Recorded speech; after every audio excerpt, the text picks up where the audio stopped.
said, I need to. Maybe because it's Lenten season, so you need to repent. I want to thank Father for allowing me to be here today. And Happy New Year's to all of you. Happy New Year, Bishop. Robert asked me to make sure that I connect the New Year with Lent.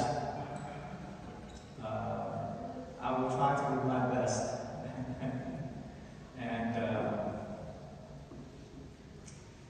as we know that at the beginning of the New Year, and particularly the Vietnamese Catholics, it's a little bit different.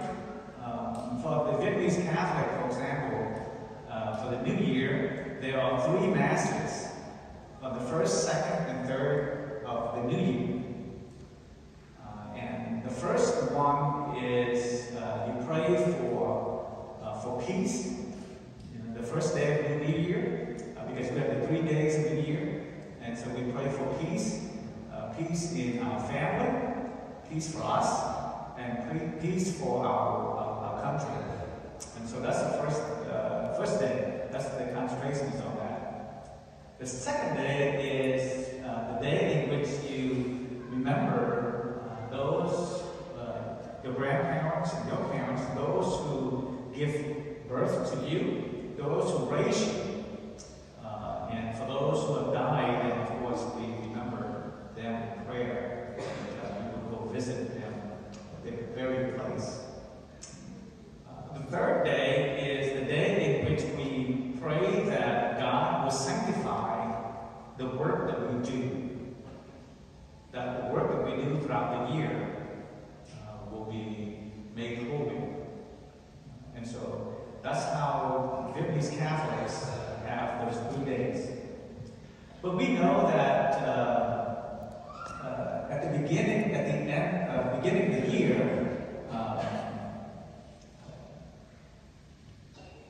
we try to let go of the things of the past, right? You know, we let go of the things of the past. That's why we wear new clothing and so on and so forth, right?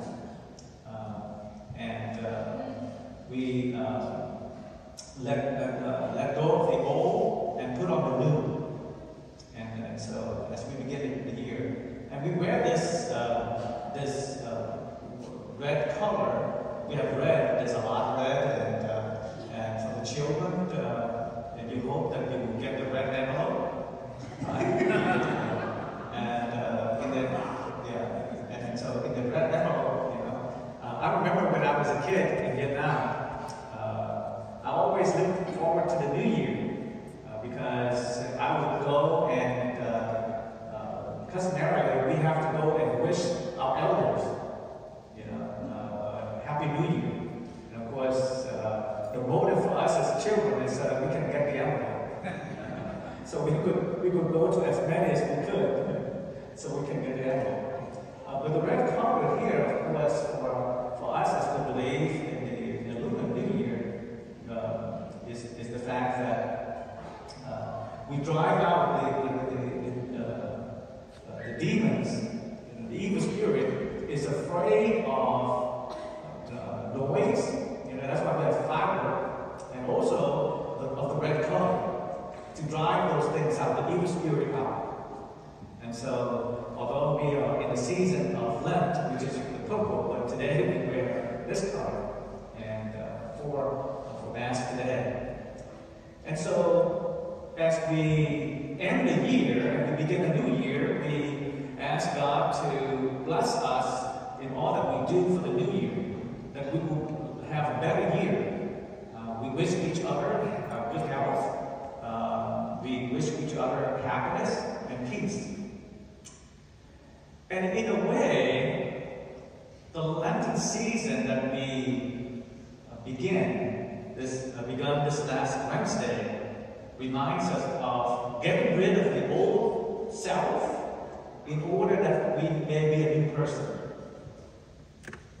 The season of Lent, in the Catechism, we are reminded that we are called, Holy Mother Church and which means that all of us are called to unite in the mystery of Jesus in the desert. So that's the purpose of Lent, is to unite ourselves in Jesus in the desert. Now, we heard today that the reading today from the Gospel, we heard that Jesus went into the desert, and we are made aware that he was tempted, but he did not fall into those temptations. The Gospel today said, well, we are not given what are the things that Jesus was tempted, but simply he was tempted.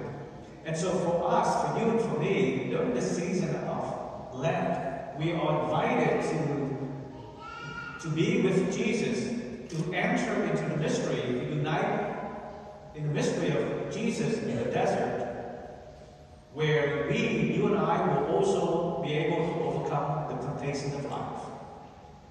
Just as Jesus overcame the temptations of life. And how do we do that? Well, the church offers us 3 ways, and 3 of those ways we heard in our gospel reading on Ash Wednesday. During these days, we are to be about the practice of prayer. What's the other one? Fasting and almsgiving. Okay. Those are the 3 things that we are invited to do. And by doing them, it will help us to overcome certain temptations in life. Prayer is about the raising of our minds and heart to God. Prayer is to have a conversation with God. That's basically what prayer is, to have a conversation with God. Now, you and I have people that we are close with. The one that we are closest to, or the one that we spend a lot of time communicating with, or spending time with. Now, if you and I do not spend any time talking to the other persons, let's just say, for example, in family. Now, I know in some family that I know, the children, the parents have a phone, and instead of talking to one another, what do? They text. That is bad, okay? We have to at least be able to talk to one another, at least in the same household. So we spend time, in order for us to strengthen that relationship, we have to spend some time. And that is why those long-distance relationships, many times it doesn't work out. Because you do not have that closeness. So that's what prayer is. And by having a prayer life, then we will be aware that God is the one who created us, and we are His creature. We are not God. Sometimes you and I have the temptation to think that we are God in the manner in which we treat one another. So prayer leads us to that. And what is the highest form of prayer? The highest form of prayer is the Mass. That's why during these days of the season of Lent, that we are invited not just to go to Mass on Sunday, but for those of us who do not go to Mass on Sunday regularly, we need to do that. But also, we do have Mass during the weekdays. If our schedule allows us to do that, then try to do that for Lent. When I was growing up, when I was a kid, my dad always made us go to Mass. Weekdays Mass. 6:30 in the morning, we would go.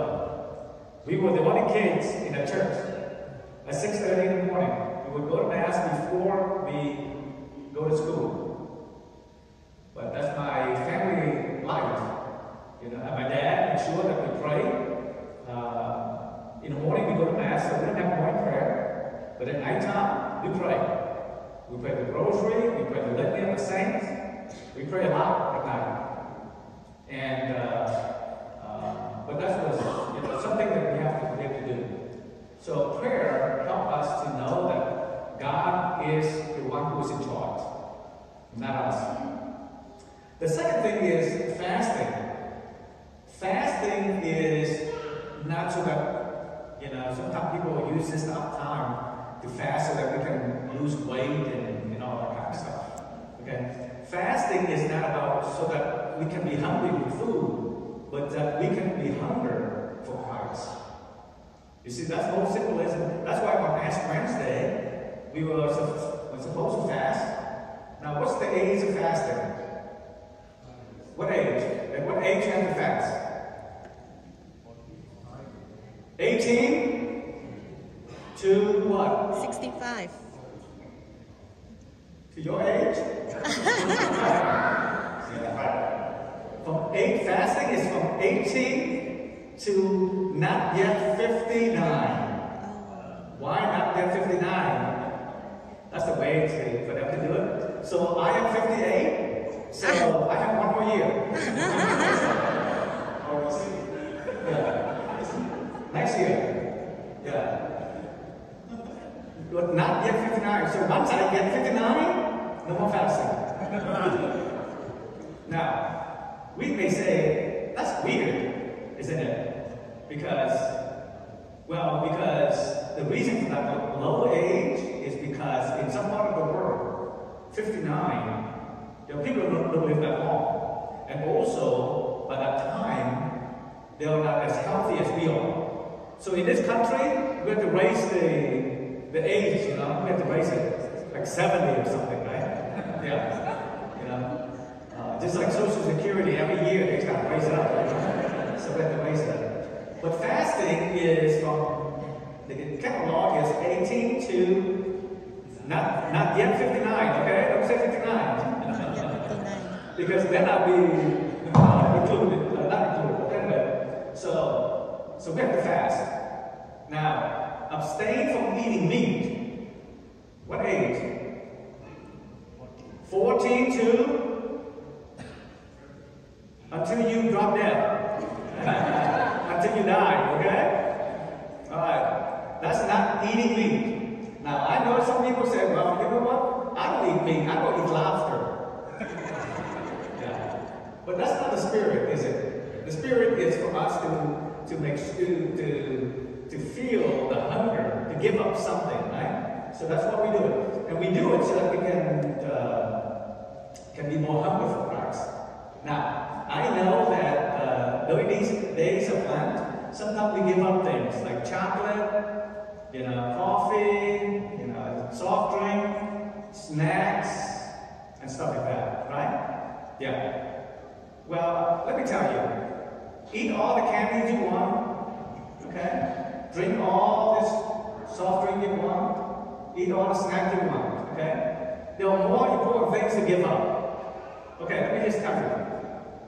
For example, if you happen to be complaining a lot, if you happen to be like the person who complains about everything, well, this Lent, give up that, okay? Eat the candy, okay? But give up complaining, okay? So, or if you happen to be the person that is not as grateful to God and grateful to other people, then give up that, okay? And so there are things like that. Or, for some of us, like myself, sometimes we talk too much.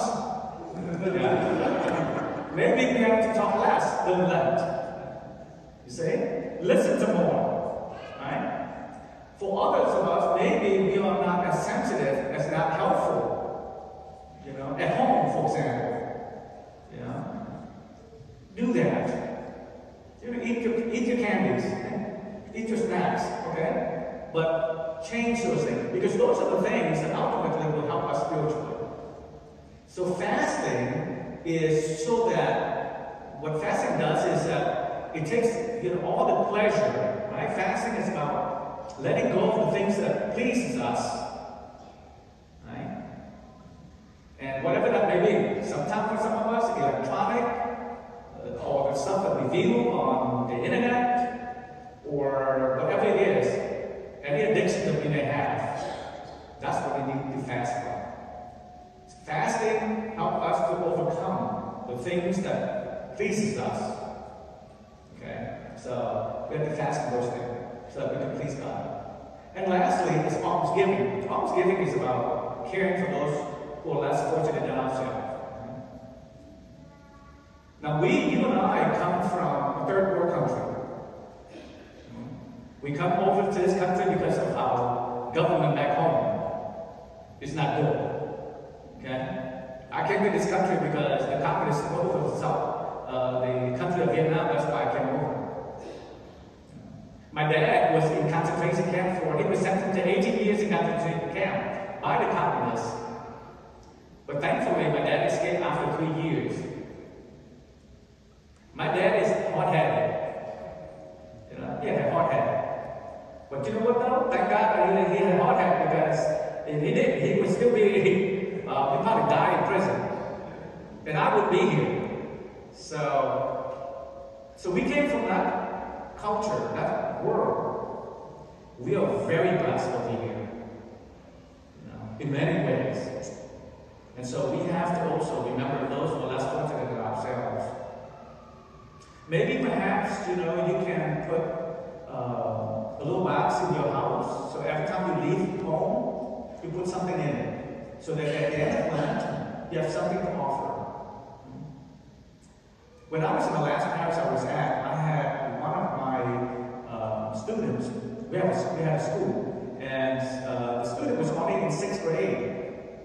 And one of the priests came over to the parish to talk about helping the poor during Lent. And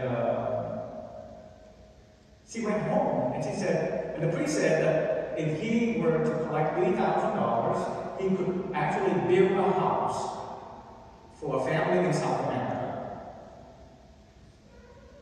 We know that 3,000 over here, we're not going to build much better than, right?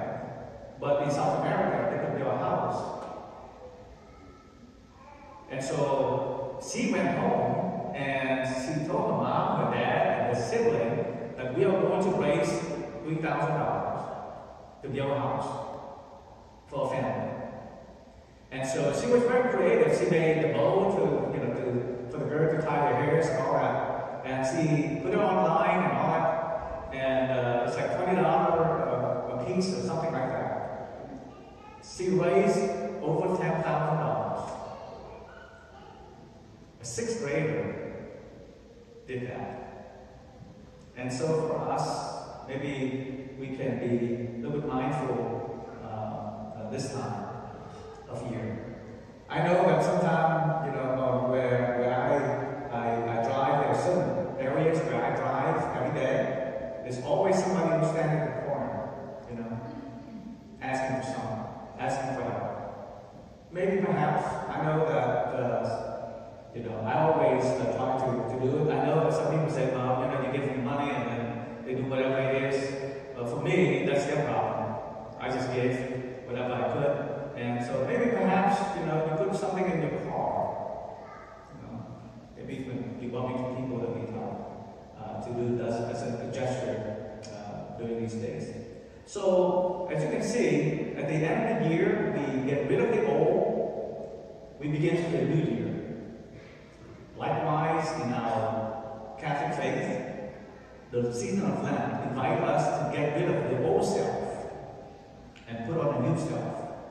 And that new self can only be possible if we try to, during these days of Lent, to practice the virtue and the work of prayer, fasting,